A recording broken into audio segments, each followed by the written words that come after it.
Valentine's Day. A day for love, cheesy Hallmark cards, overpriced chocolates, and murder. Oh, wait, I'm not reviewing that. What am I reviewing for today? I had a very special sun pony. Oh, crap. Yeah, one of the more infamous episodes of Friendship is Magic, Hearts and Hooves Day is seen by many as a blemish on a near-flawless season of the show. We get what are normally side characters of the show in Miss Cheerilee and Big Mac in much larger roles for the first time, and they're relegated to saying some of the cheesiest and most cringeworthy dialogue in cartoon history. It's just so sickly sweet, ridiculous, perhaps even a bit stupid at one point or another, especially for what little plot it has, that it's no wonder a lot of people condemn this episode, which is probably why it has yet to get a sequel based around the holiday. But, to be honest, even with its glaring issues, Hearts and Hooves Day is still one of the most enjoyable episodes for me. Hey, aren't you at least gonna let me explain myself before you kill me?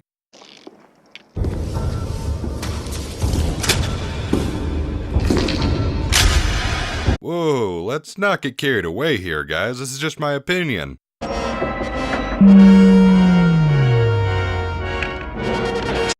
Oh boy.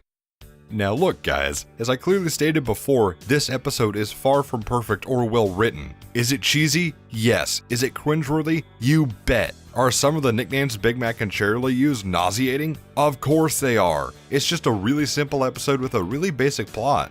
So why do I enjoy it?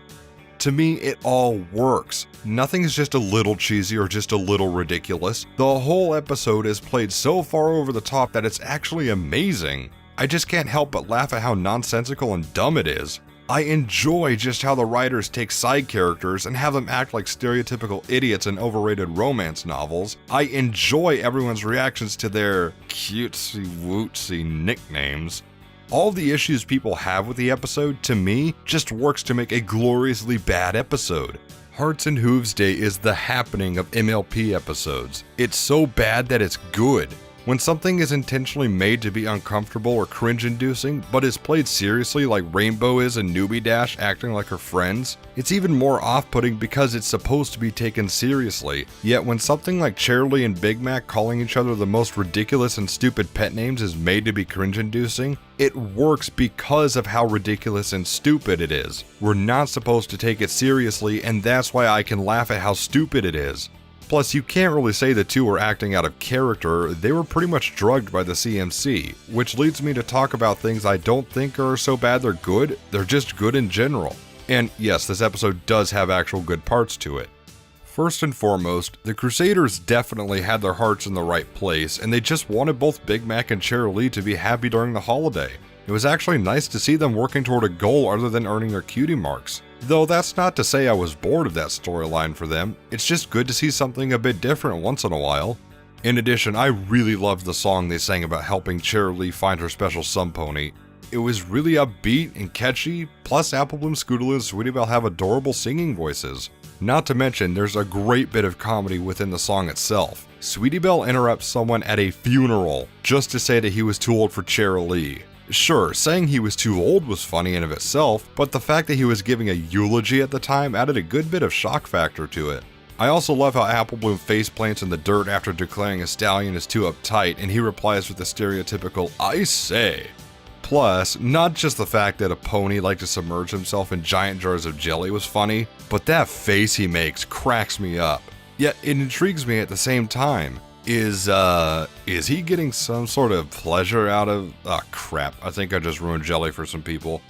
But, Sweetie Belle, there is something wrong with Caramel. People ship him with Applejack, even though she couldn't stand his forgetfulness in Winter Wrap-Up. Good thing Hearts and Hooves Day sank that ship, though. Keeping with the comedy outside of the song, there were some legitimately good jokes in this episode. I like how the girls made the heart for Cheerilee about as big as a rug for their clubhouse floor, and the Jaws reference by Scootaloo was great. And for reasons I really can't explain, I always crack up at how they use a vacuum to suck up the glow from the rainbow.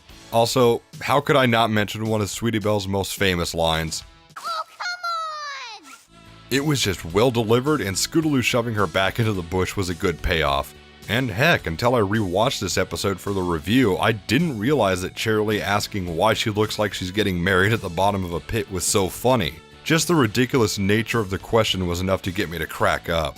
There's simply an assortment of great jokes in Hearts and Hooves Day, like Cupcake getting weirded out by Big Mac and Cheerilee and her bakery, the fact that the two had framed pictures of each other that they pulled from Hammerspace, Apple Bloom trying to make Diamond sound bad, and of course, Big Mac acting like Pepe Le Pew near the end, and him being so lovesick over Cheerilee that he could turn Barry Punch's house into a mobile home. I also have to add that the scene with Twilight and the CMC can be really awkward taken out of context. And even though Big Mac and Cheerilee were under control of the poison, I still ship it. I don't know, there's just something adorable about the two that works for me. However, I would die happy if I could see behind the scenes footage of Nicole Oliver and Peter New recording their dialogue for this episode, because I've heard stories of them cracking up with laughter multiple times during recording sessions. I mean, come on, who wouldn't want to see that? So, despite there not really being much of a plot here, there was still a bit of a lesson at the end.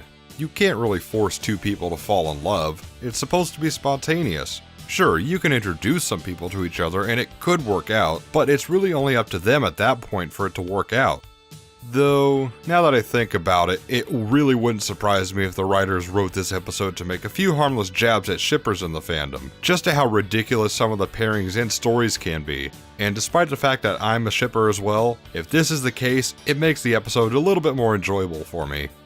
All in all, Hearts and Hooves Day definitely isn't a well-made episode. A lot of it really is nonsensical, like why would Twilight just willy-nilly hand over a book that has a dangerous love potion over to 3 fillies? And a lot of it is cringe-inducing, but it's so over the top and not meant to be taken seriously that I enjoy the hell out of it just for what it is. Plus, there are some really good jokes, a great song, and a lot of heart behind the Crusaders. However, I completely understand why people loathe this episode, and I don't blame them for it. Hearts and Hooves Day is just one of those episodes that I can put on and laugh at when I need it. But before I go, since it is Valentine's Day, and if you're lucky, you'll have a special someone to cherish the day with, no matter how close or far apart you are. By the way, a big thank you to Ms. Crimson Glow for allowing me use of her beautiful artwork of her and the editor. Also, a happy 7-month anniversary to you two. And another thank you goes out to Blackbird for letting me use his artwork of he and, Mooney, I guess? I wasn't paying attention when he told me who it was. I'm MrLeftTurn, and I really hope you enjoyed this distraction.